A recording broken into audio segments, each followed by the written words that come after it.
It is time for the Media Beat. Let's see if David Terechuk is there. David, you there? I'm here, and I'm so glad to be here with you. Well, then we're glad to have you. We're very glad to have you here. We're always glad to have you. First, we have to talk about a sartorial decision, however. And we also have to wish you happy birthday. Well, that's kind of you. Yes, another year, and I'm still upright. Should I sing happy birthday? Well, I'm vertical, put it that way. Should I sing happy birthday to you or spare you that? Oh, please not. Please not. Do you know, I have for years tried to say please not. And, you know, the great thing about you being a Libra and Marshall being a Scorpio is that sometimes it doesn't make a bloody bit of difference. But I have a question. It's a media-related question. So, there, as you know, of course, because this is something that you actually keep tabs on, there's been this is one of my favorite expressions, spot of bother over it. With Jamal Khashoggi. And what what I would like to ask you about, and really and truly, I mean, everybody else is covering their aspect of it, but the bit that's doubly troublesome is that it's not as if a lot of people don't know what happened and haven't talked about it prior to it being presented for public consumption. And I'm just really trying to figure out what the rules of the road are in the, let's just say, creation of a word that shouldn't be used but always is, narrative. Uh-huh.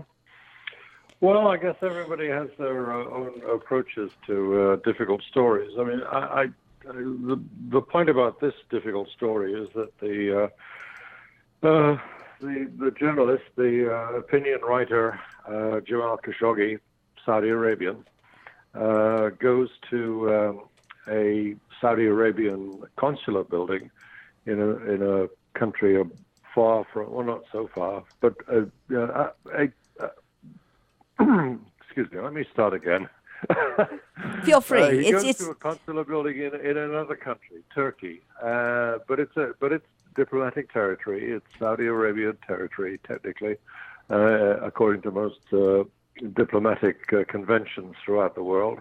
He's there to get some papers to help with his remarriage to a Turk, and he disappears. And lots of evidence starts to accrue the way that it can, certainly through in diplomatic circles in a capital city like Istanbul, and it emerges most compelling evidence, it seems, to judge by the way it's been published, that he was kept there against his will and may even have been killed, and may even, and this is one of the more gruesome aspects of the story, had his body dismembered.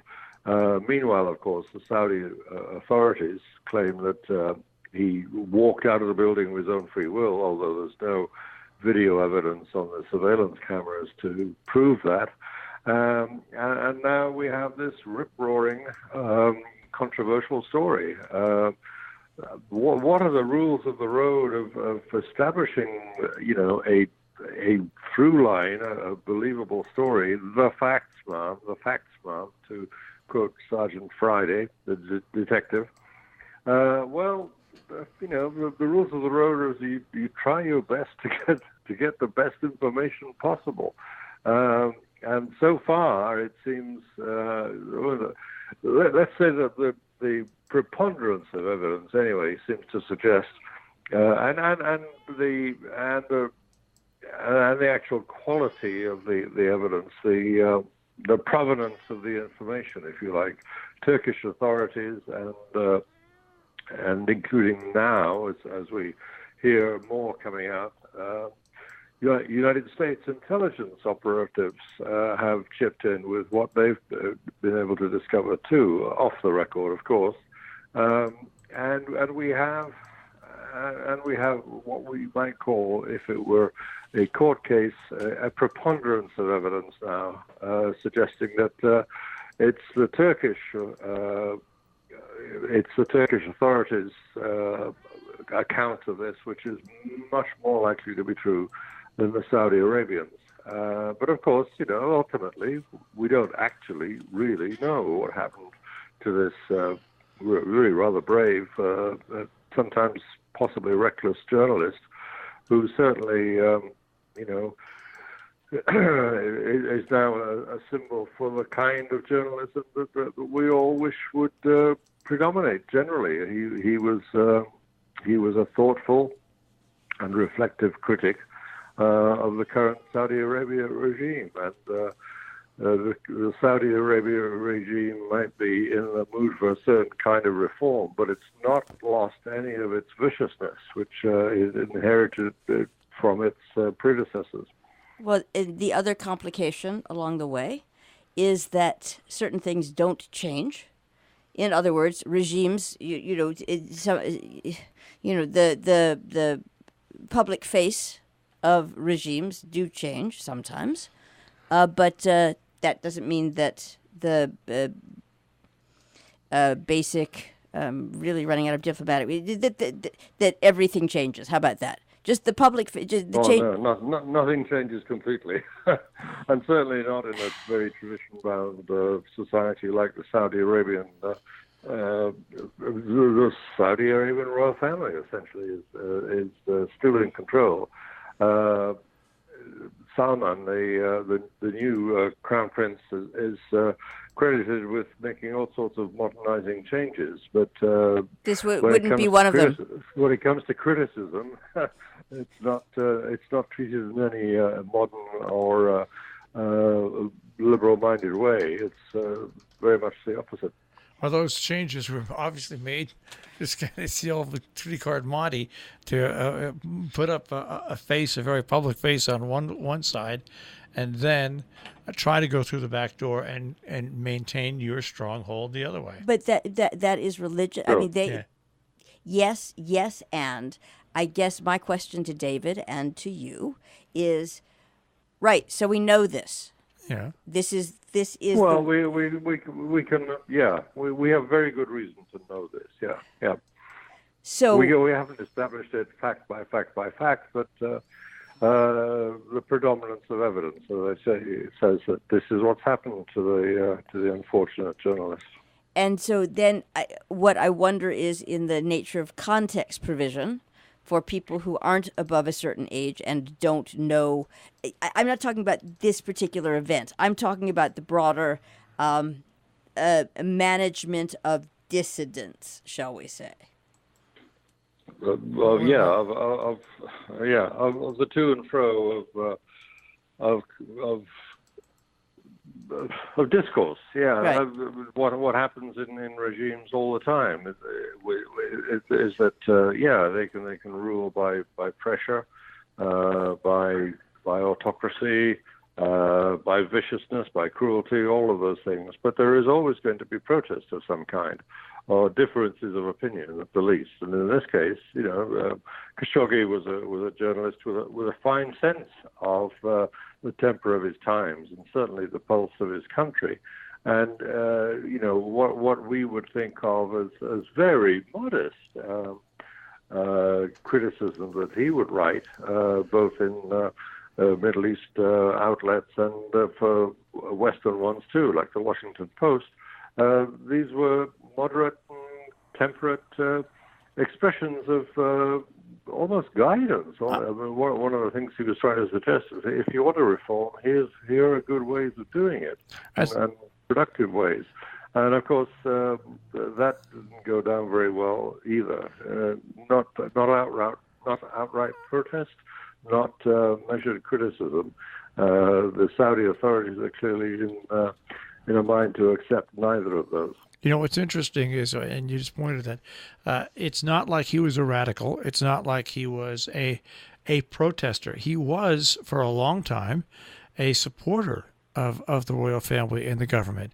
But he, like anybody else, wrote about change. And he wrote, like you just said, his writings turned to ways that the Saudi royal family could make change better. It wasn't like he was a radical. That's the whole thing I think that's surprising about this, is that is that he wasn't a radical. Was he drifting away from the mainstream of what the royal family would want? Yeah, but I mean, it doesn't. I mean, criticism.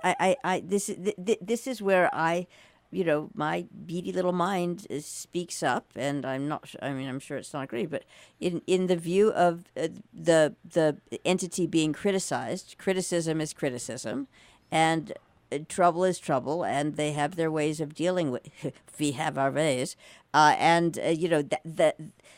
my whole. So what are you trying to say about that? What I'm trying to say is that these ways are more prevalent than it would appear is being presented. I think. I mean, you know that, and David knows that, and I know that. I think a lot of people know about it, but I think your average 30-year-old knows that. Your average 30-year-old. I think your average 30-year-old does know about it. I really do. I think that my unscientific sampling has showed no. But how many people has your unscientific? Four. Well, I don't think that's why I called it unscientific. I wouldn't call that. I think you would be arrested if you ran a drug. If you were to canvass, I think a broad range of people under a certain age, it would be interesting what you did find out. I have a feeling that 30-year-olds have a fair idea of how the world works these days if they pay attention. That's right. If you talk to college people, non-college people, working people, career people, I think if you get a big enough sample, I'm not saying it's going to be dramatically a lot, but I think well more than 50% of 30-year-olds have a grasp on Wahhabism. Yeah, I really do. Okay. Well, they know what Saudi Arabia, well, I don't know. I'm hazarding a guess here, but I think they know that Saudi Arabia does not have a good reputation for human rights. Let's put it. That's a good way of doing it. That much they will know. Yeah. Right, and they will know that they were highly involved in 9/11. They will know. Well, possibly. They will know that. They will also know that the United States is highly, and this is the whole thing. This is just in this country, is highly intertwined with selling for years to make money on selling military ties, and they will know that things were not so great with Saudi Arabia in this country under Barack Obama. I mean, there's all sorts of things they will know. Will they know everything? No, but I think a lot of 30-year-olds will have a pretty good picture, scope of the picture. I'm not saying perfect, but I'm saying pretty good. Yeah, and now they got the backdrop. Against that backdrop, they now have to confront the information that the present present president of this country doesn't want to get into any discussion of sanctions against that country because of this ginormous arms business relationship that we have. A new contract, indeed, going through right this minute.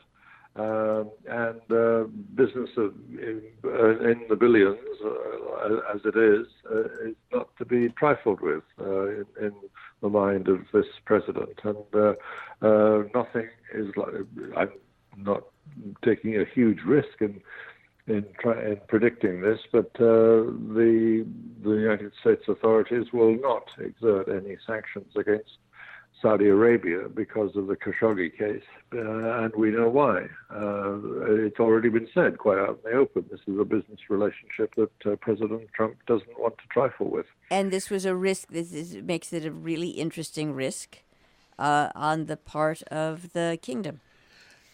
It's almost, or not. It's almost like, this is going to sound terrible to say, but it's almost like a poker game. And instead of having four people out at the table, you have four countries. You have Saudi Arabia, you have the United States, you have Turkey, and then you have, well, I would say the rest of the Middle East involved in it. And it's almost like a poker game, and who's going to blink first? Well, plus you've also got these other elements. You've got the pastor in Turkey. There are three or four different. You're absolutely right. There are four different countries involved.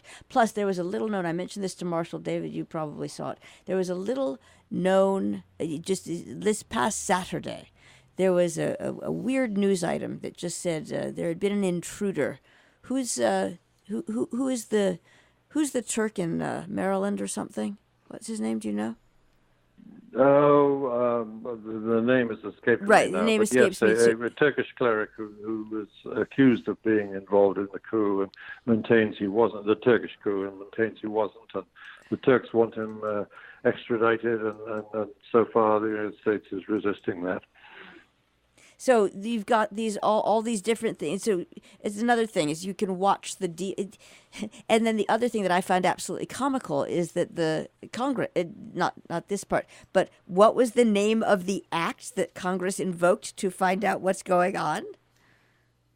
You're going to have to tell me. Okay, Magnitsky. Now, have we heard this Oh, word? Magnitsky. Oh, sure. Have yeah, we heard the this? Magnitsky, I've just, but again, this is what gets my brain, burbling along the way.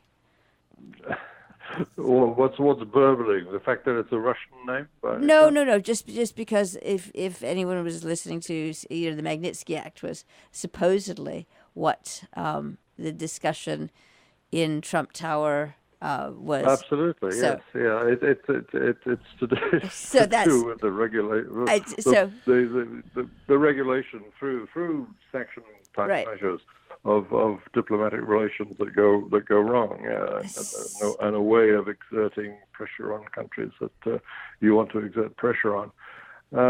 But yes, I mean, we are looking at a standoff, an international standoff, which in the end is about face, and so much of diplomacy is about saving face and preventing the loss of face, and that's what we'll see work out here. I mean, I'm not sure if any completely clinching evidence is likely to emerge. I mean, I can only see one of two ways of it being clinching. One, that he suddenly miraculously reappears, or we get eyewitness accounts, or still less likely, I guess, video, showing that he was indeed killed. It's gruesome to dwell on these possibilities, but I think from now on it's going to be a propaganda kind of skirmish, maybe a full-scale battle between the countries, and we're not going to know affirmatively who's in the right. I don't think. Here's the No, I think, and as we started off saying, the preponderance of evidence is pretty clear that the Saudis were up to their old tricks again. Now, here's another interesting sidelight of this. There's going to be 4 different responses to this, to whatever happens. There's going to be the media, the Washington Post, and the media. What are they looking for out of the conclusion of this? Number 2, what is Turkey looking for out of this whole skirmish?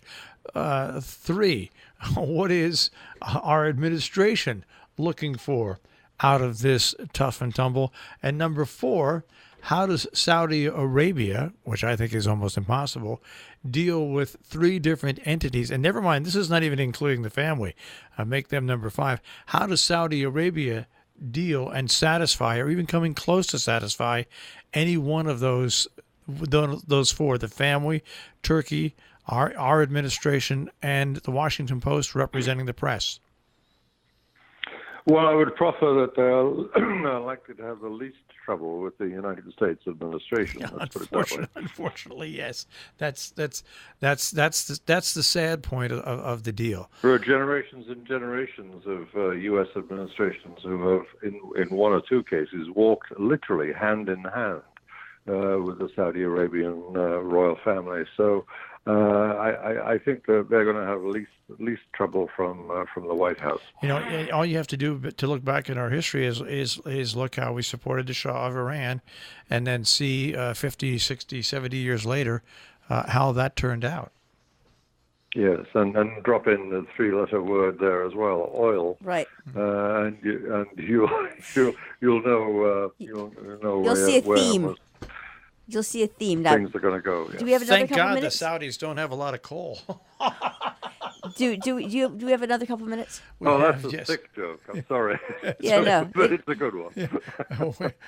Yes, we have. I about told 4 you he was a minutes. Scorpio, not a Libra. We How have much? about 4 minutes. Can we talk about the Soyuz Can we talk about the astronauts? I think it's absolutely amazing that most of American media, but I will give Brian Williams credit. He led with that last night. But you were obviously up watching him. But he led with that last night about what happened. So his rocket misfiring. Yeah. Mm-hmm.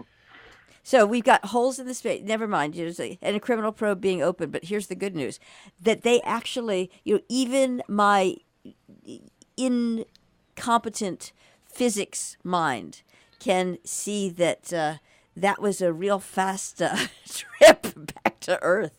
I mean, the angle, the technology. Here's the amazing thing about that story: the technology of the way they escaped certain death dates back to the first capsules that were sent in space, which means when something happens to the booster and you're miles and miles and miles above the atmosphere, your only recourse is to eject and hope that your capsule comes down in the right direction and that the parachute's open.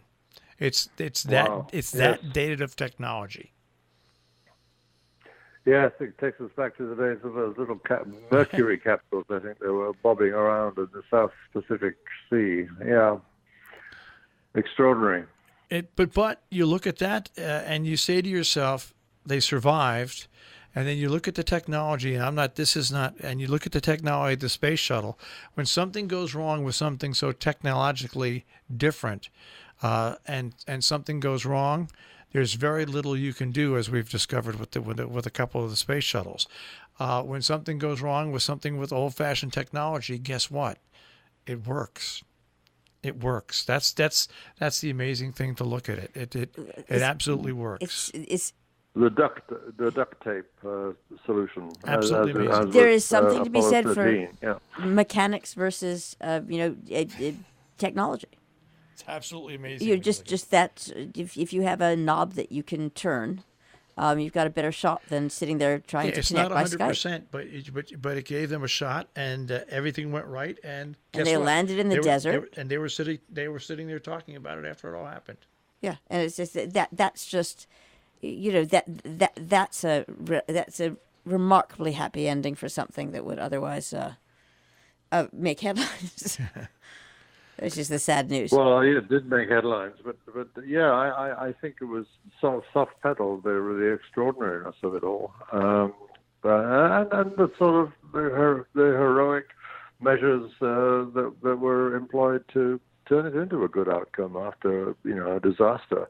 I guess there will have to be lots and lots of post-morteming on why the disaster happened. But it's good to savor in the first 24 hours or so the triumph of actually avoiding 2 deaths. But now, how do they get the guys who are up there back down?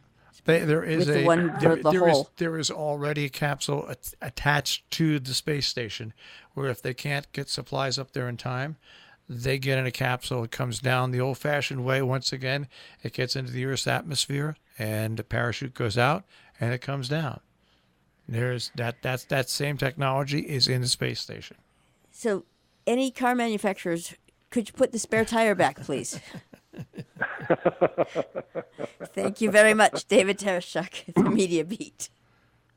Thank you.